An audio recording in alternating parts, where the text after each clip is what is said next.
Shuvi Etrata binilhan ng new luxury shoes si Ashley Ortega, biggest purchase ever.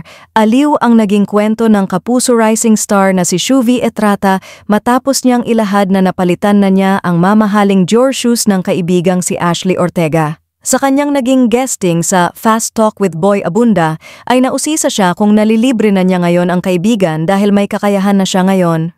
Chika ni Shuvi, hindi lang libre bagkus napalitan na niya ang nasirang sapatos ni Ashley na hiniram niya noon. Kasunod nito ang kwelang chika niya nang magpunta siya sa store ng naturang luxury brand habang siya ay nasa Japan. First time ko pumunta sa Dior, pumasok ako sa Dior kasi nga may nasira po akong heels ni Ash na Dior. So, dala-dala ko yon. Sabi ko talaga sa sarili ko, once magkapera na ako, bibilhan ko si Ashley ng Dior na sapatos, kwento ni Shuvi. Noong nasa Japan ako, hindi talaga ako nag-shopping kasi hindi ko naman feel yung need ko to shop. Last day ko na, sabi ko, ay mura lang daw dito. Tiningnan ko yung bangko ko, sabi ko, parang kaya ko naman na pala siguro. Pagpapatuloy niya.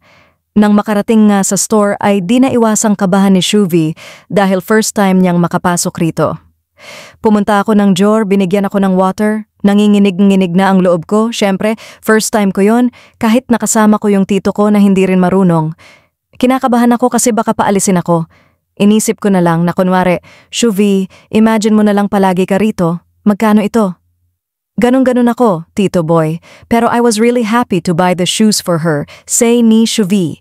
Matatandaang naikwento noon ni Shuvi sa vlog ni Vice Ganda na hindi niya sinasadyang masira ang nahiram na Dior shoes ng malapit na kaibigan na ginamit niya ng mag-guest sa isang show matapos nilang ma-evict ng kanyang kapamilya duo na si Clarice de Guzman.